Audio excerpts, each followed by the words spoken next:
If you're new here, you should know something about this podcast. MSP After Hours exists to say the quiet part out loud. When most MSP contents go right, whether that's best practices, tactics, tools, and growth hacks, this podcast goes left. We talk about the things people feel, but don't say, that thought we have at 2 a.m. in the morning, but never admit publicly. And today is no different because what we're about to talk about isn't popular.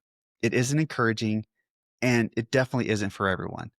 Not everyone is built for what we're about to discuss, and that's not a judgment, that's reality. If anything, pretending otherwise is what cost people years of their lives.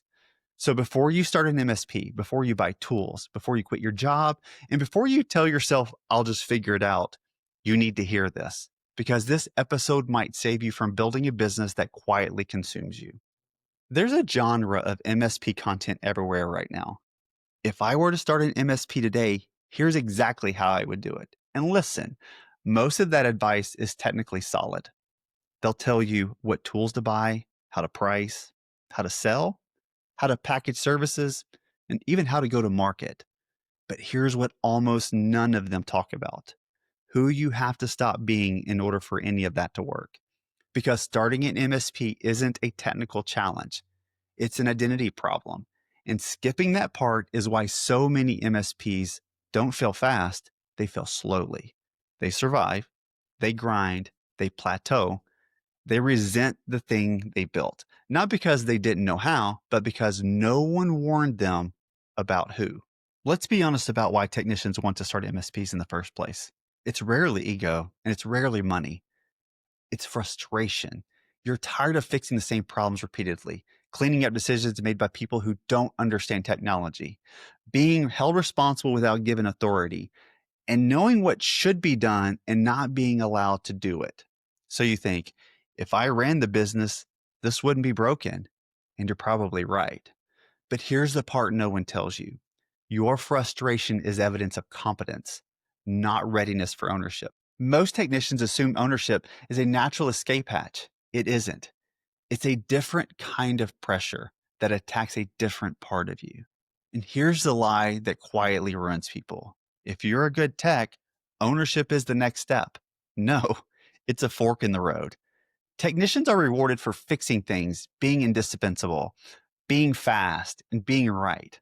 Ownership punishes every one of those instincts because once you own an MSP, fixing things keeps you trapped. Being indispensable makes a business fragile. Speed creates chaos, and being right doesn't scale.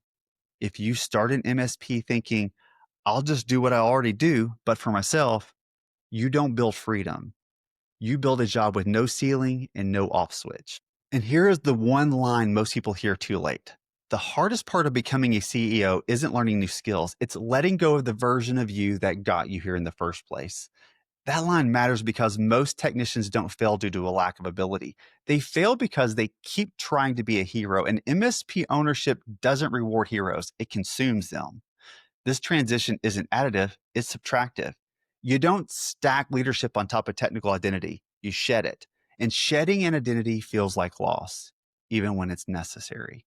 If you're a technician considering starting an MSP, here's how to tell if you're not ready right now. If your confidence comes from being the fastest fixer, if chaos makes you feel important, if stepping away makes you anxious, if being needed feels like safety, if you believe no one will do it as well as I will, those are not leadership traits. They're survival traits. They keep systems running. They do not build organizations. Starting an MSP with those traits unexamined doesn't make you a bad owner. It makes you an exhausted one. Starting an MSP will quietly take things from you.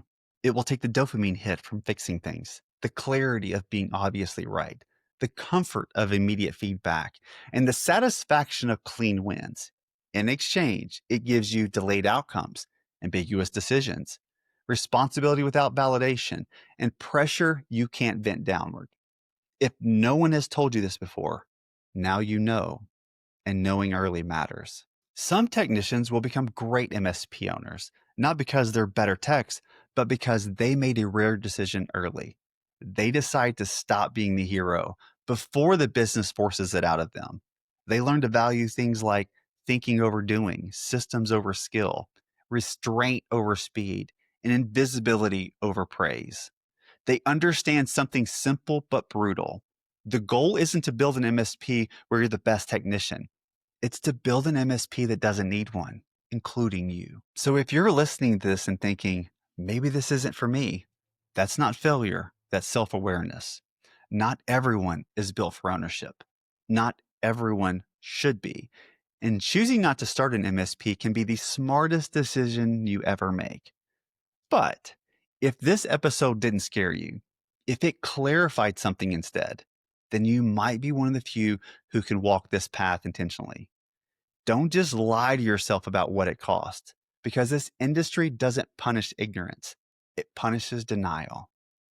See you next time.